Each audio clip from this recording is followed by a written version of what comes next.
السلام علیکم ورحمۃ اللہ وبرکاتہ۔ لا حول ولا قوة الا باللہ العلی العظیم۔ ربی یسر ولا تعسر وتمم بالخیر، آمین یا رب العالمین۔ آج ہمارے عربی گرامر کورس کا لیکچر نمبر 3 ہے۔ پچھلے لیکچر میں ہم نے اسم کو ڈیٹیل میں سمجھا تھا، اور اس لیکچر میں ہم لوگ اسم کے جنس کے بارے میں ڈیٹیل میں پڑھیں گے۔ تو آئیے جی شروع کرتے ہیں اپنا آج کا لیکچر۔ سب سے پہلی بات، ہمیں اسم کے جنس کو پڑھنے کی کیا ضرورت ہے، مطلب کیوں ضروری ہے کہ ہم اسم کے جنس کو پڑھیں؟ تو اس کے لیے ایک آسان سا ٹاپک آپ کو سمجھنا ہوگا۔ اسم کو اگر آپ کسی جملے میں استعمال کرنا چاہتے ہیں تو اس کے بارے میں ہمیں 4 چیزیں لازمی پتہ ہونی چاہیے۔ پہلی چیز ہے اسم کا جنس، یعنی کہ وہ اسم مذکر ہے یا مؤنث۔ دوسری چیز اسم کا عدد۔ اب عدد کیا ہے؟ عدد کا مطلب یعنی کہ اسم سنگولر ہے یا پلورل ہے، یہ پتہ کریں گے۔ تیسری چیز اسم کی وسعت، یعنی کہ اسم کی وسعت کیا ہے۔ وسعت کے لحاظ سے اسم 2 طریقے کا ہوگا، ایک معرفہ جسے ڈیفینٹ ناؤن کہا جاتا ہے، اور ایک نکرہ جسے انڈیفینٹ ناؤن کہا جاتا ہے۔ اور چوتھی چیز ہوگی اعراب۔ اسم کے لحاظ سے سب سے امپورٹنٹ چیز یہ اعراب ہے، لیکن ان 4 چیزوں کے بغیر آپ اسم کو کسی بھی جملے میں استعمال نہیں کر سکتے۔ تو چلیں اپنا آج کا ٹاپک شروع کرتے ہیں، جو کہ ہے اسم کا جنس۔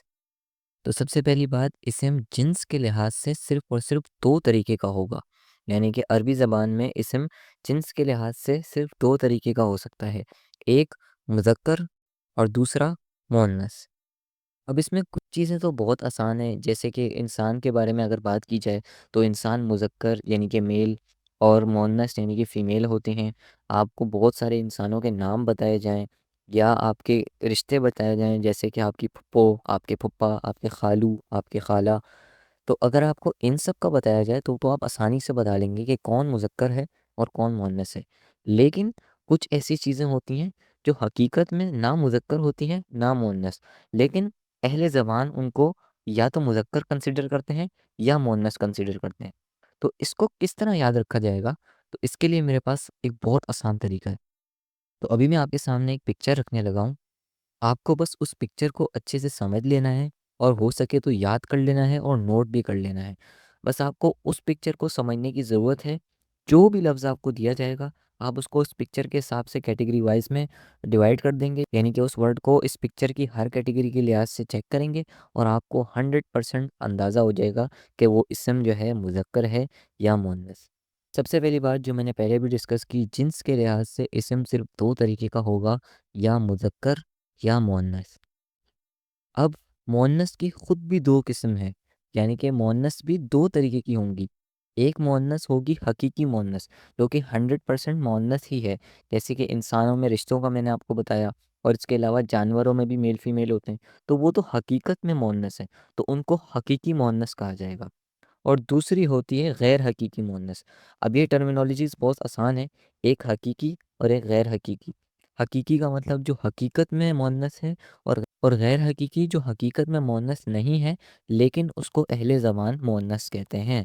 اب اس کی مثال اگر دیکھی جائے تو اردو زبان میں بہت سے لفظ ہیں جو کہ حقیقت میں مؤنث نہیں ہیں، جیسے کہ کتاب۔ کتاب کوئی مذکر مؤنث ہو ہی نہیں سکتی، لیکن پھر بھی ہم کتاب کو ایز اے مؤنث ہی کنسیڈر کرتے ہیں۔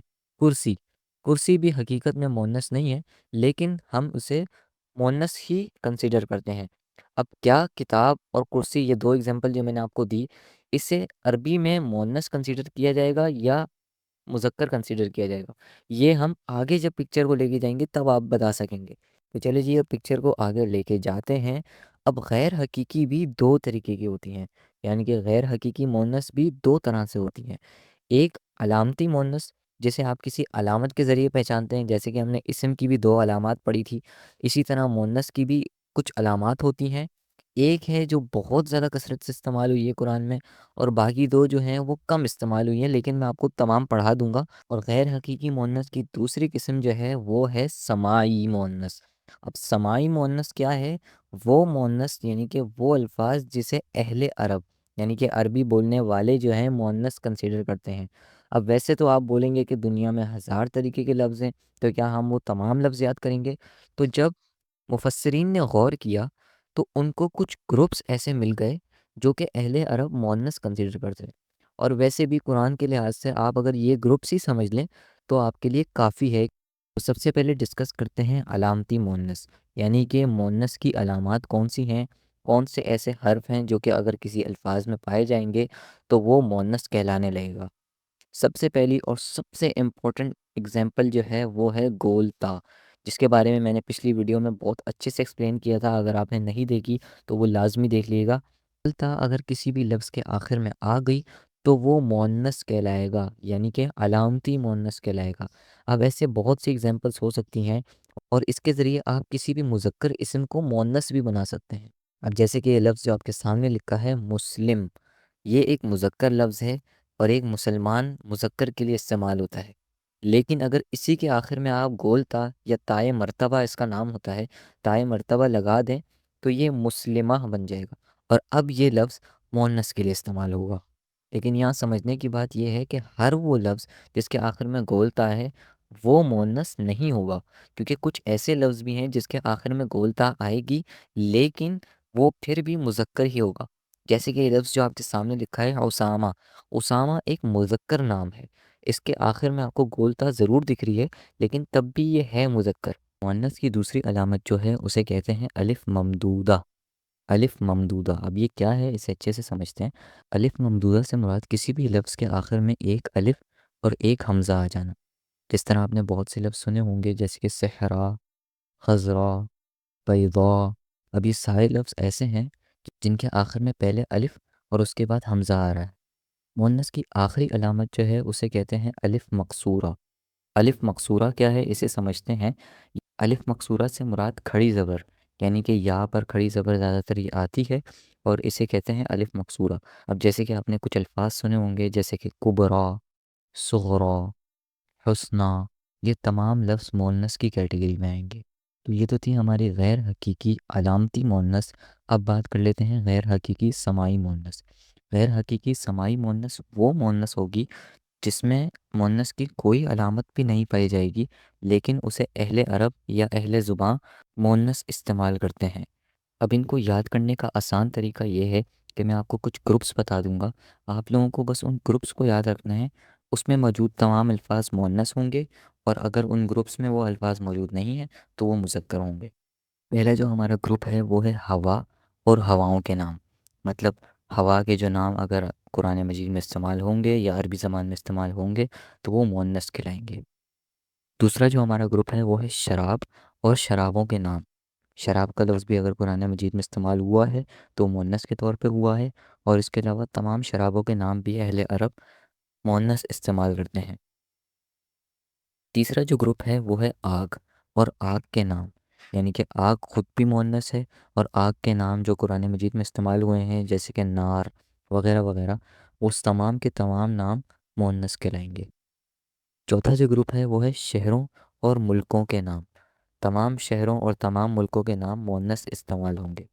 پانچواں جو گروپ ہے وہ ہے جسمانی اعضاء کے نام جو کہ پیر کی صورت میں، جیسے کہ ہاتھ جو کہ پیر کی صورت میں، جیسے کہ آنکھیں جو کہ پیر کی صورت میں، لیکن سر جو کہ ایک ہے تو وہ مؤنث نہیں ہوگا۔ چھٹا جو ہمارا گروپ ہے وہ لفظوں کی ایک چھوٹی سی لسٹ ہے، کیونکہ یہ الفاظ وہ ہیں جو کہ قرآن مجید میں کثرت سے استعمال ہوئے ہیں، تو اگر آپ ان کو یاد کر لیں گے تو آسانی ہو جائے گی۔ صرف 6 الفاظ ہیں یہ۔ پہلا لفظ ہے شمس جو کہ سورج کے لیے استعمال ہوتا ہے۔ دوسرا لفظ ہے ارض جو کہ زمین کے لیے استعمال ہوتا ہے۔ تیسرا لفظ ہے دار جو کہ گھر کے لیے استعمال ہوتا ہے۔ چوتھا لفظ ہے حرب جو کہ جنگ کے لیے استعمال ہوتا ہے۔ پانچواں ورڈ ہے سما جو کہ آسمان کے لیے استعمال ہوتا ہے۔ اور آخری لفظ یعنی چھٹا لفظ ہے نقص۔ تو اب کچھ الفاظوں کے ذریعے پریکٹس کر لیتے ہیں کہ کون سا لفظ مذکر ہے اور کون سا مؤنث۔ تو پہلا لفظ ہے قلم۔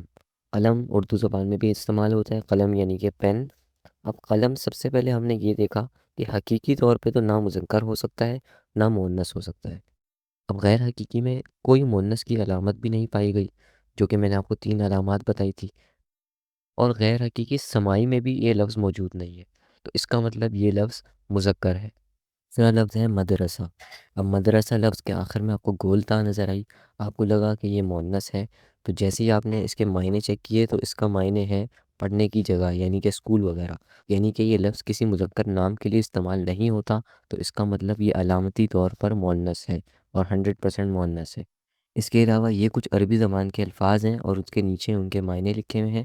یہ آپ لوگوں کا ہوم ورک ہے. اس کو آپ لوگوں کو مجھے کمنٹ کر کے بتانا ہے کہ کون سا لفظ جو ہے وہ مذکر ہے اور کیوں مذکر ہے، اور کون سا لفظ جو ہے وہ مؤنث ہے اور کیوں مؤنث ہے.